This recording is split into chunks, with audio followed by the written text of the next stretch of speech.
What's up, guys? It's director Andrew Hara. I just wanted to jump on real quick before the start of the show to let you know that after it, we're going to put the campaign video for Indiegogo. We're making a slasher film. It's going to be a lot of fun. It's called Followed. It's about a streamer who's being stalked.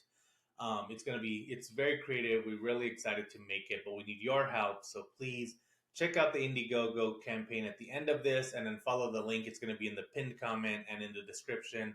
We really would love your help. Thank you so much. And yeah, now let's start the show. What's up, guys? Welcome back to the Bomb Squad. Has it been long enough that you don't remember we're wearing the same clothes we wore last episode? You'll find out on this episode. We're back with our final for now live version. These live ones have been fun.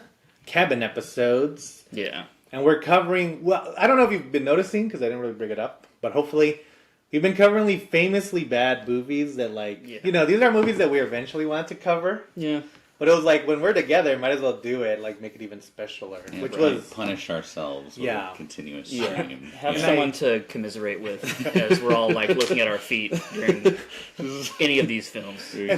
As we get to the end of them, I wish we had not thought of this plan and had picked a different movie. This was painful. Across the board, yeah. But our pain was your pleasure. So today, we're covering Battlefield Earth from 2000. It was directed by Roger Christian. The writers are Corey Mandel, J.D. Shapiro, and of course, L. Ron Hubbard. The man. It the man stars... himself. Yeah, the man himself. It stars John Travolta, Forrest Whitaker, and Barry Pepper. Those are really the only stars because everyone else is on screen for 5 seconds. And yeah, this movie was famously bad. William, why don't you tell us what this movie is about? Take us down to Battlefield Earth. So it's a post-civilization sci-fi movie. So all the humans that live on Earth now live in huts, kind of primitive types. And they somehow fall in league with this alien race called the Cyclos, who find humans to use as slaves. And there's a lot of office politics with the Cyclos, and John Travolta is trying to get a promotion and get off Earth. But to do that, he needs humans to mine gold for him. And that's about what I remember from the plot of Battlefield Earth. That's about the setup. And it's honestly kind of what the plot is. It's very bare bones. Yeah. I think, of course, this is another film that's famously, this was that year's Dune, where they had filmed the first half of the book, and they had planned for the sequel to finish the second half of the book. Right. Which is, we'll get into it at the end. We'll get into it at the end. Yeah. And there was a huge, we did Howard the Duck, and we said that at the kind of the last second they realized what they had and pulled a lot of the marketing. Not the case on this one because full steam ahead. There was toys, there was a huge ad campaign. Yeah. I think there was a Super Bowl ad, and they really thought that they had something great. John Travolta offered Tarantino to direct this film, and he declined. Oh damn. They really thought, this is it. And This I think, is the one, yeah. the funny thing about Travolta is that I do think he really, is into Scientology. Not just for, Hollywood connections. I think he really believes Oh, it. yeah, he's all in, yeah. And so you could tell that his passion is there, but also, apparently a lot of the budget was taken by his salary, so it's even funnier that he was I forgot that John Travolta was a Scientologist. Really? Yeah. I honestly did, yeah. pushing That for makes this so much movie, more yeah. sense now why this was happening. That's such a click. Yeah. Got it. No, I feel like- I believe Forrest Whitaker was there for the paycheck. But Yeah. Well, Forrest Yeah. Whitaker has regretted... He has openly said that he regrets being in this movie. Yeah. So that's the movie we're coming from. And also, it is if you ever have... The best thing I can say about this, if you ever have a family member who you think is getting into the Church of Scientology and you want to kind of wake them up, show them this movie and then they'll be like, well, Right. there's no plot. It's a lot like your new religion. Yeah, he wrote this religion? This doesn't even make sense. Yeah, It's, trust me, it doesn't get better from here. Because we were talking about, if you didn't know the Scientology connection, though, you would just be like, "Oh, this is just like a crappy sci-fi original movie." The sets and stuff just kind of have that look to them, Right. and it's just I don't know. It's not religious baffling. It's Right. oh, they tried to adapt a book and didn't do that well. Baffling. Right, It's just right. a bad Scientology book. Yeah, it turns out. It's yeah. more that he doesn't know how to. He's not a good writer. Not so much that this is bad. And, like this movie was made on a budget of 73, and it did like because they wanted it to be a big budget. You could tell that the marketing campaign matched it, so it's $150 million they had to make it. And it made $30 million. Yeah. I mean, the hardest part about this movie is like the whole thing is shot with like Dutch or canted angles, which is like whenever an angle is like tilted, like for like scary 95% of it. Yeah, right. And there's one scene that happens like an hour in where they're all of a sudden shooting everything like normal. And it feels like a whole new movie. Like you're all of a sudden like, I can watch this. But it's like the canted angles for all the movie like really fuck it up. Like it makes it like confusing and everything just feels weird, but not in a good way at all. And speaking of the filmmaking, it's all the worst editing. Because even like a canted angle, like Tarantino uses a lot of canted angles. Yeah. Carpenter does. And so it's not like, oh, this is a weird thing. Like Sam Raimi puts canted angles all over. Right. But it's not only just that it's all canted angles, which nobody should ever do. Never. But the canted angles are almost like, so you're looking at like almost completely straight up shots sometimes. Yeah. Like there's a scene where Barry Pepper's like on his knees. But the way the canted angle is framed, you get the impression that he's standing up. Right. Which is not what you're supposed to be like, oh, he's weakened, like he's hurt. Yeah. But it kind of looks like he's towering above you, which is the opposite of what you want. And then, like, it also does that early 2000s, like, Swordfish, trying to copy, like, Saw and Fight Club, that quick editing. Yeah. Where they'll, like, cut to, like, an insert for, like, literally half a second and then cut out and then cut to something else. And it's like... Especially in the action scenes, like there's like a scene where you hardly ever see anyone shoot their gun, but you see almost every time they pull their gun out, and it's like, why do you have every insert of them pulling guns out of there? It's I don't know, and it's too we say action scenes because it is funny because there's like two of them. Yeah, it's in both action because obviously I don't watch like like a bunch of like sci-fi originals or whatever, but I assume if you're like, oh, at least they're shooting aliens or whatever, it's like that's what you're getting out of it. Right. But in this movie, it's okay. Barry Pepper is with his like mountain tribe. He gets captured or whatever to go to or there. He goes with two guys who are like, oh, I'll show you the old world, and they go to an abandoned mall, which is bathed in green light. And then these aliens, the Cyclos, show up to capture them. And this is a pretty big action scene because it's them, like, they're killing all the humans, they're capturing the rest, whatever. Mm-hmm. The next, like, 90 minutes of the movie is literally just John Travolta trying to, like, get a space promotion to get back to his planet and, like, kind of, like, negotiating with Forrest Whitaker, negotiating with Home Office, and then trying to, like, negotiate with Barry Pepper to like trick him into like his scheme. It's just people it's also like you watch Star Wars, which is gonna be an unfair comparison, but let's do it. And like Star Wars is kind of like everyone loves Star Wars because of the world building, and you see like the difference between good world building and bad world building, even like in just who they pick, because in Star Wars you're following Luke, so the world is opening up for him, and he's learning about stuff as you're learning about stuff.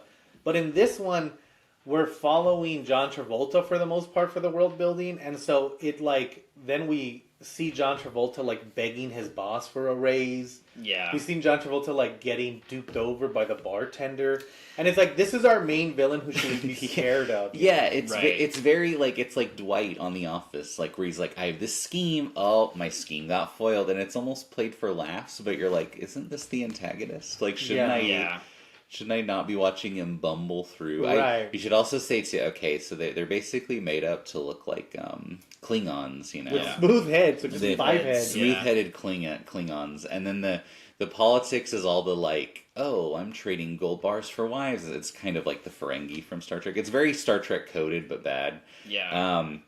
They have these giant boots that they can't really walk in, and so even during the action scenes later, when they're like, the aliens are coming, get them, they're just slowly walking into frame, because if they walk faster, they're gonna start tripping. Well, and there was like, there's this shot that's it's overhead, and I was like, oh, this shot will be cool, and then they walk out with their big ass boots. And it was comical. Like, you're just laughing at how dumb it is. They were all dressed by like Chris Tucker from The Fifth Element.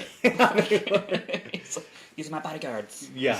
And they have like, PlayStation 2 character boots, and it's like, what are you doing? Unreal.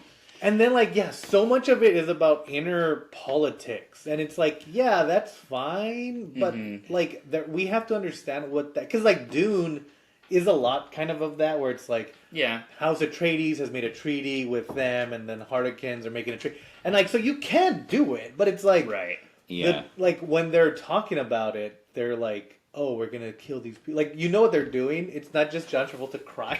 Yeah, Yeah, well, and it's like political intrigue versus political like office minutia. Right, and it's like they're very much doing the Game of Thrones, like, oh, if he takes the throne, what will we do? Whereas in this one, it's like, I don't want that guy to get the promotion. I want the promotion, you know? Right. And then you still don't, like, because there's a scene at the beginning. So at the first part, John Travolta, and like, we can talk about the structure too, because like the first 20 minutes are all about Barry Pepper. He's trying to like leave his tribe, and then once John Travolta enters, it's about John Travolta for almost the next hour until the last 30 minutes about Barry Pepper again. And it's also like, if you describe the sequence of events, it sounds like you're making a joke. Because at one point, William was like, why are they at this like bake? What's happening? And I was like, okay, no. John Travolta is letting the slaves fake escape because they don't know what their favorite food is. Yes. But they'll record them while they're escaping so they can see them eat their favorite food to bribe them with the food once they recapture them. And then he sees them eating rats because they're starving. So he's like, their favorite food must be rat. This is like a 30-minute sequence of the movie. Yes. The movie is taken up with him not understanding their favorite food. Right. And then there's an ongoing joke for the rest of the movie that he keeps trying to feed them rats and they don't like it. He's like waving them in their face. Yeah. And much like Howard Duck, you're like, I think this is supposed to be funny, but I'm just like, shouldn't there be more action in this sci-fi action movie? Right. I don't know. Almost, and like Josh brought this up yesterday, but there could almost be like this kind of theme about how it's easier to take a land than it is to keep a land, or like how eventually, I mean, it would almost be relevant today, how like eventually, even though you're occupying something, you're never occupying, if it's their land, they're not going to ever give it up, you know? Yeah, invasion versus occupation. Yeah, you could be making that point. But I want to stress how they don't do that. You could see where an interesting movie could exist in this framework and just doesn't. Yeah. It's just a little, it's so rough. And it's also like, why are we following John Travolta? Like, if you look at, like, you know, there's that famous saying where they'll be like, oh, Hannibal Lecter's only on screen for 5 minutes, and Darth Vader's only on screen. Iconic. Yeah. And it's like, John Travolta's on screen for so long in this movie. Yeah. Like, he's in every shot. He's just so not threatening, too, because, like, you just see how much of a fucking crybaby he is. Yeah, we know he has no power in the office. We know his, like, wife hates him, who's in, like, one scene. Like, everything is about... how, like, he's the Michael Scott of the Alien. And it's also, like, you have to be under the impression that they don't like him because he's whiny. Because, like, there's even a part where they're like, oh, you're supposed to get a promotion, and he's, like, bragging about it. And then they're like, oh, we're not going to give it to you. And he's like, why? And they're like, I don't know. And it's like, so, but no, we need to know why. Yeah. Because then it comes off as like, well, from what we've seen, he's like a bumbling idiot. Yeah. So is it because he's a bumbling idiot? Is that why he didn't get it? And then, but then where's the threat? Like, stop showing him. Right. So, like, his plan is, he's like, you know what? I'm gonna secretly train humans to mine gold for me, and then I'll have a bunch of gold to like get rich back on my home planet, I guess, because we still use gold. We still believe in hell. This is a very lazy alien civilization. Yeah. But so Barry Pepper is like, oh man. You know what we're going to do? We're going to go steal gold from, like, Fort Knox and just tell him we mined it, but spend that time training. And then he shows him the gold that he's like, oh, so you had time to smelt this gold, too. He's like, what did they smelt it with? They're in the middle of, like, a forest, man. Right. And they made these perfect gold fucking bars. Yeah. With, like, nothing. And stamped them, you know? Like, it's just like, get out of here. What is this for? And that raises so many questions because it's how did they not know where Fort Knox is? Like, not only is it... Yeah, the aliens took over and stole the resources except the most obvious ones. And my favorite scene in the movie, this is like the only good scene, is there's a scene where... And it, like, doesn't make sense in the context, but it works by itself. Where he takes them to, like, the library of, like, human history. You know, it's like a museum. And he tells them, like, hey, look at all these books because, like, all of your technology, like, it only took 8 minutes for us to take over this planet, so none of this will help. Like, and that's, like, a pretty cool part where he's saying, like, everything that humans have done pales in comparison to us. Right. Yeah. But again, but that doesn't make sense because then they immediately learn everything that they do, and so it's not. Yeah. Also, in the library, my favorite part of the library scene itself is there's a scene where Barry Pepper's like reading the Constitution of the United States of America, and it's playing this kind of like pensive, like semi-patriotic music, but like inside of Barry Pepper's head, he must have been like, "What the fuck does this even mean? What the fuck is Britain?" Yeah. Yeah. But it's like inspiring. He's like, this is not relevant to my rat eating life. Yeah. But Yeah, now yeah. I'm very disconnected from this. Yeah. And it's supposed to. I mean, it's supposed to be like, oh, the true, freedom is universal. And I mean, obviously, it just doesn't work because then it immediately cuts from that scene to John Travolta being like, "Why is my underling not doing what I'm telling him to do?" And there's every time they have to talk to the humans, they like grab them by the neck to the point where it's like hilarious. Like, Yeah. you can just talk to me, speak English now or whatever. And it's like, because then like there's one part where he's trying to teach him something, and then Barry Pepper does a good job, so he lifts him up by the neck, and it's like, what is Barry Pepper supposed to get from this interaction? Yeah. Like, does he know that he did good? It's like, I'm giving you And a there's raise. there's just so much time, spent on like now he's training Barry Pepper how to mine. Now he's training him how to fly. Right, He's in the simulator for 5 minutes. Right. Speak the Cyclone language. It's And, just like, so much. You read about Lord of the Rings, and like there's that famous guy that like the other weird hobbit that doesn't really make sense. What's his name? Tom Bombadil? Tom Bombadil. Yeah. And like you see you Yeah. read Lord of the Rings and that famous hobbit, whatever he is.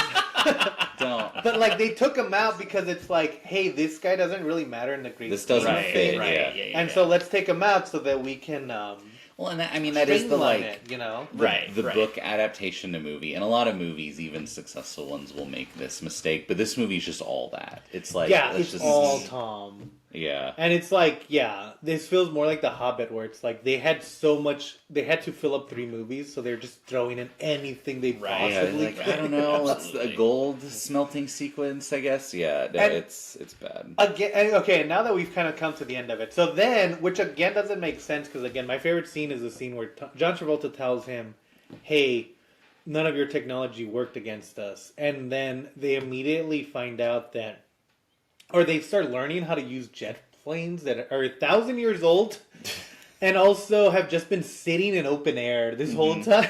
And they're fine somehow. And they're fine. Not only Not are rusted they over. They're fueled up. They're ready to go. Not only are they Yeah. fine, fueled up, ready to go, so is the training machine that they found in Oh, the air yeah. base. Yeah. Not only is it trained to go, but it's also can turn on, the electronics still work. Yeah. And so they learn how to fly. And then they're going like back, or they like start attacking, and then they're going to take a nuke to the Cyclone planet. One nuke. They take a nuke to the Cyclone planet, and I think the Cyclones breathe methane or something is how they explain There's it. something Yeah. about how they can breathe certain gases that. So they and so their plan is to blow up the entire Cyclone planet, which is like, again, guys, when you're writing your sci-fi epic, the hero's like goal should not be the same goal as Darth Vader's goal in the first Star Wars, like to blow up planets. Like, Yeah. there's a thing called genocide that your hero should not be trying to do. Right. And so Yeah, they're evil aliens. It's fine, but it is funny because it's like.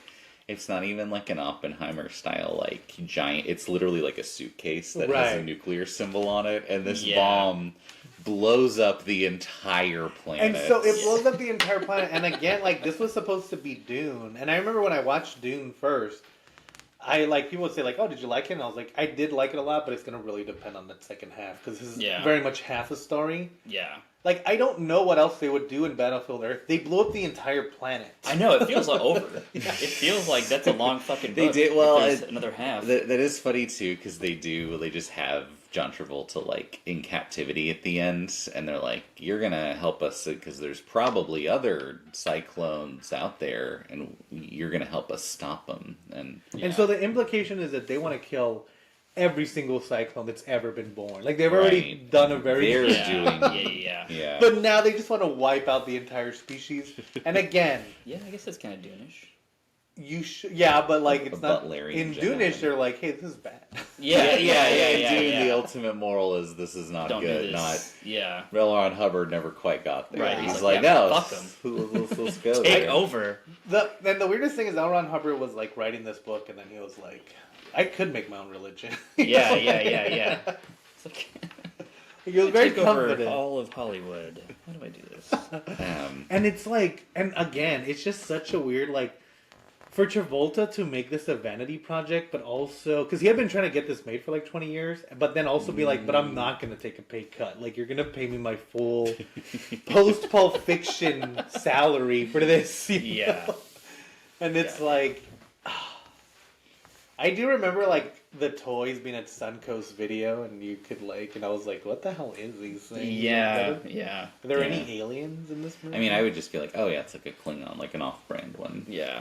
It's like a crappy TNG like movie Klingon. And that's the thing. It's like, again, why does it look like, you know, you're spending, even with Travolta's salary, you're spending so much money on this. Why aren't you, like, paying for, like, dirt on the actor's face so they don't look like models? Oh yeah, all the detail. super disheveled humans, and we haven't even like talked about the other humans because they have about 2 lines each. Yeah. He has a love interest who I think has 3 scenes and 3 lines in the whole movie. And 2 of those 3 scenes is her looking for him. Yeah. Definitely not a Bechdel test winner. It's this, Women Talking, the 2 most feminist movies of all time. And then, like, there's, like, again, in this movie, like, we've described it, and again, the humans are trying to literally blow up a planet. The Travolta's trying to, like, kill all the humans.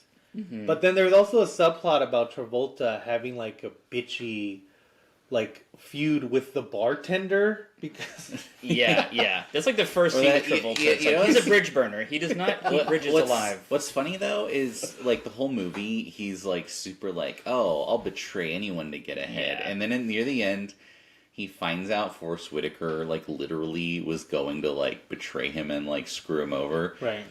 And he shoots off his hand, but he's like, now keep helping me with my scheme. He doesn't even he doesn't kill anyone in this movie. He's like if Darth Vader was like, hey, he choked you, he's like, don't do that again. Yeah. Don't. And it's also like Forrest Whitaker does not like him. Like, they don't like each other. Why are they stuck together? Right, and then at the end, Forrest Whitaker's still alive, but he's helping the humans. And Travolta's like, what are you doing? It's like, yeah, he hates you, bro. I don't know what to tell you. But see, and that's the other thing. Like, in a normal movie, if they had blown up like the space station and be like, oh, it's cool that he's siding with the good guys, but it's like, but they killed everyone on his planet. Like, they destroyed his entire but he doesn't have enough of a person. It's not like he learned the error of his ways, or like he's just kind of there to like be a foil. So it's like I don't even really know his motivations because now it's to be, I don't know, alive, I guess. It's nothing. And you kind of see it like in like, because even in Star Wars, you know, they blow up the Death Star, but it's like they didn't blow up the Death Star to kill all those people. They blew up the Death Star because it was about to shoot their planet, and that was the only way to stop it, you know. But in this one, it's like they didn't, like, if they had just killed those cyclones, they would have been free. Like, blowing up the planet didn't really help them. There was something about how, like, they're going to send more gas down. There was a lot about gas that I was honestly checked out for. Right. So. Yeah. And then even then, I don't know, like, do the cyclones go to other planets or do they just fly Earth? Like, they don't ever explain any of it. Right. Yeah, we don't know anything about back home.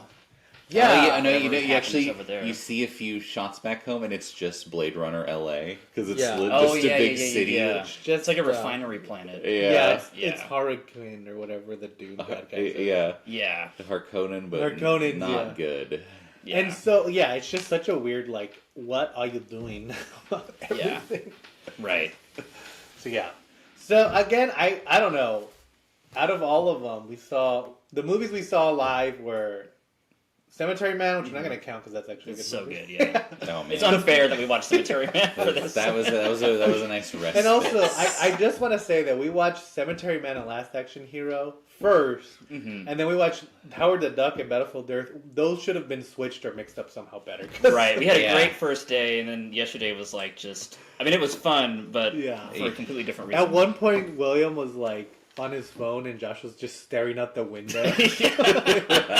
You fell asleep for a few scenes in Battlefield Earth. The funny thing is, I would fall asleep in Battlefield Earth, and then I would wake up, and then it'd still be the wouldn't matter. same scene. Yeah. And they'd still be having the same argument. Like, they hadn't resolved anything. It's like, oh, he still really wants that promotion. I was like, how long have I been asleep? It's like 20 minutes. Like, Right. This is how every scene is. We actually just started it over. So I think out of all of them, I mean, Last Action Hero is probably my favorite Yeah. to watch out of these. And even then, it was just okay. Yeah. And then, to me, I liked Battlefield Earth and then Howard the Duck just because I got nothing out of Howard. Oh yeah, I will say, I don't know. Battlefield Earth is fascinating in terms of like Travolta going all in on it, you know, and everything like that. Whereas with Howard the Duck, you're like, okay, this was just plagued with issues, you know? Yeah. From scene one. Like no one was excited to be doing. But this. I will say, like, one of the weirdest things about this movie is I thought that, like, you know, like, to bring up, I read Helter Skelter, and you read, like, Charlie Manson's, like, lyrics, which, comparing L. Ron and Charlie is kind of good, actually. But you read his lyrics, and they're all about, like, being a bum and, like, eating out of the garbage and how we need to overthrow the government and how we need to kill, like, so many people, you know? But, like, you really don't get any inclination, like, anything interesting about L. Ron's brain in this other than, like, because I've always assumed that he's just, like, a shyster. And that's kind of, like, you just get, like, oh, you're just not a very good writer. This is so derivative. It's very, it's very like, oh, he's read other sci-fi novels and watched Star Trek. And that's, and, like, not to disparage the religion I've been disparaging this whole time, but, like... It's fine. But it's that thing where it's like, it just feels like very derivative. Like, no part of this movie doesn't feel like he saw Star Wars and he took this, and then he saw Star Trek and took this, and saw Logan's Run for some reason and took parts of that, you know. It's like Rebel Moon, where you're like, okay, this is just a collection of references to other things. Yeah, and no, like, at least with Last Action Hero, like, you can tell that Arnold and McTiernan thought that they were like, oh yeah, this is going to be like, so cool, we're making fun of ourselves, you know, and like, with this one, it's like, oh no, he just thought that if he wrote a successful sci-fi series, he might get money. Right, yeah. It feels like a cash grab. Yeah. But it's the only thing he ever really wrote, which is even worse, you know, and so, yeah, that's my review of L. Ron Hubbard. The man himself. But yeah, I don't know, I wouldn't watch this movie. Watch it, especially, like, if you're interested in writing a sci-fi, not even movie, like even a book, this movie might be like a good of like, don't do these. Like, Warning signs. Because again, like, we know almost nothing about the planet that they're from and their species and even what they eat or anything, but we know almost everything about how they run their offices and how they treat their managers. Because that's what the movie decided to focus on. So yeah, I would not recommend this movie, but if you're interested in writing and want to see how not to do it, check it out. Yeah. It's a time. Yeah. It's worse than Gotti. Yeah. I mean, Gotti is also like, it just feels like, and that's the hardest thing when they feel like cash grabs. But this one's weird because it's like it shouldn't have. How is it a cash grab? Yeah, you know, it's funny because you said the budget was like 150 million marketing, and then it's gonna they made like 30, and then that movie, What If? Imaginary Friends or whatever is coming out, and it's the same thing where it's going to make 30 million, but they paid all the people, and it's so much that it, like, the budget was huge, you know? But to be fair, if it's going to make 30 million its opening weekend, this movie made 30 million. That's totally okay. And it was even like, I remember I rented this at home and just was like, what is this? Is garbage. Yeah. But so we'll see you guys next week back online. But what will we be covering? Who knows? I don't even know what month this is because we're scheduling them out. We'll see you guys next time. Who just won the election? I don't know. That's out to November. It would be funny if it takes all. Just very lazy. But we'll see you guys next time on the Bomb Squad. It's President Jill Stein. That's the upset. Yeah. Hell yeah. We voted for the right candidate. Hey, over here. Go here. It's director Andrew Hara, who made the empty space in the last ones. I'm supposed to be telling you about my new project, Fallout. There's just one little problem.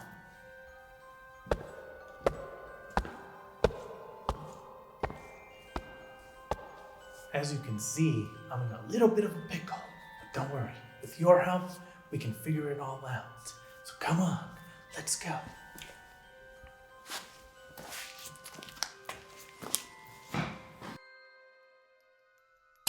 The reason he's chasing me is because he's obsessed with the subject of Fallout, Ali X. She's a popular streamer. She's having this very special Halloween episode, but he's gonna make it truly frightening.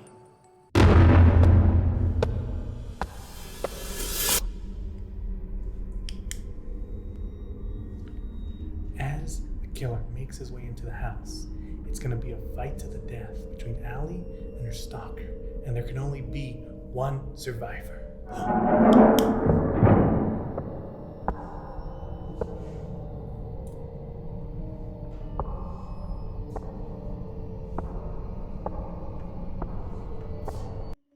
Fallout is going to be found footage film because we want you to be right there in the terror with Ali.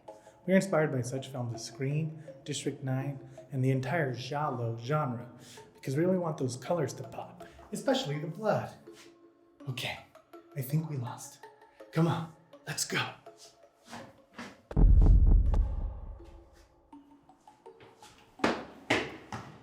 Oh, that was close. So if you haven't figured it out by now, Fallout is going to be my first slasher film. But while we do want to give you a fun, cool slasher film, Fallout wants to talk about a little bit more about parasocial relationships and about internet culture and about how the person on the other side of the screen might not be who you think they are. But to make this movie, we're going to need your help. Because this is a more ambitious project, I've started this Indiegogo so we can make Fallout the best it can be. I'm assembling an amazing team to make this movie, including working with iShape Productions, who did the super cool Rorschach vs. V short film. Your donations will be going to the effects, paying the cast and the crew, and of course, all the blood. In addition to that, if you support the film, you can get a number of perks, from your name in the credit, a poster, exclusive screenings, and much more. With your help, I know we can make Fallout a unique and special type of slasher, unlike one anyone has ever seen. And the best part of it is, we'll be able to stop that killer once and for all. Yeah, it'll be cool.